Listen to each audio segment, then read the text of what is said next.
Hi hello welcome to my channel. ఇవాళ non veg series లో day 13 జీడిపప్పుతో 1 KG chicken ఫ్రైని ఎలా చేసుకోవాలో చూపిస్తాను.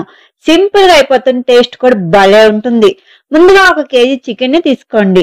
1/2 టీ స్పూన్ పసుపుని, 1 టీ స్పూన్ సాల్ట్ ని, 1 టేబుల్ స్పూన్ ఆయిల్ ని యాడ్ చేసుకుని హై ఫ్లేమ్ లో ఫ్రై చేసుకోండి. ఇలా చికెన్ లో నుంచి వాటర్ వస్తాయి. వాటర్ అన్ని ఎగిరిపోయి ఆయిల్ సపరేట్ అయ్యే వరకు మధ్య మధ్యలో కలుపుకుంటూ ఫ్రై చేసుకోండి. ఇలా ఆయిల్ సపరేట్ అవుతుంది. అప్పుడు తీసి ఒక ప్లేట్ లోకి ట్రాన్స్ఫర్ చేసుకోండి. అదే కడాయిలోకి 3 టేబుల్ స్పూన్ల ఆయిల్ ని వేడి చేసుకుని జీడిపప్పులను యాడ్ చేసుకుని ఎర్రగా ఫ్రై చేసుకోండి.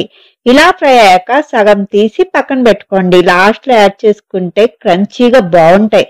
ఇప్పుడు 3 మీడియం సైజ్ ఆనియన్స్ ని, 4 పచ్చిమిర్చిని, కొంచెం కరివేపాకుని యాడ్ చేసుకోండి.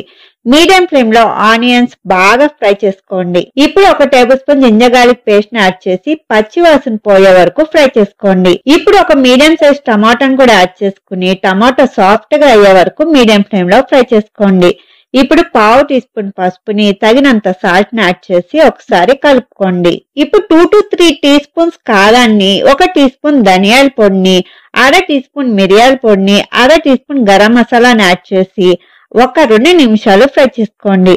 ఇప్పుడు ఫ్రై చేసుకున్న చికెన్ ని యాడ్ చేసి ఒకసారి మొత్తాన్ని కలుపుకొని చికెన్ ముక్కలకి మసాలా బాగా పట్టేలాగా 15 నిమిషాలు మీడియం ఫ్లేమ్ లో ఫ్రై చేసుకోండి. ఇప్పుడు ఫ్లేమ్ ని లోలో పెట్టి 1 టీ స్పూన్ ధనియాల పొడిని, 1 టీ స్పూన్ చికెన్ మసాలాని, కొంచెం కరివేపాకుని, కొంచెం కొత్తిమీరని, మిగిలిన జీడిపప్పులను యాడ్ చేసి 1 నిమిషం లో ఫ్లేమ్ లో ఫ్రై చేసుకోండి. ఈ స్టేజ్ లోనే టేస్ట్ చూసి సాల్ట్ ని, కారాన్ని అడ్జస్ట్ చేసుకోండి. మన క్యాషూ చికెన్ రోస్ట్ అయితే రెడీ అయిపోయింది. అన్నంలోకి, రసం అన్నంలో సైడ్ నంచుకోవడానికి కూడా సూపర్ ఉంటుంది ఈ ఫ్రై. ఇంకా స్టార్టర్ లో కూడా డైరెక్ట్ గా తిన్నా భలే ఉంటుంది. మరి మీరు కూడా ట్రై చేసి మీకు టేస్ట్ ఎలా అనిపించిందో నాకు కామెంట్స్ లో చెప్పండి. Thank you for watching.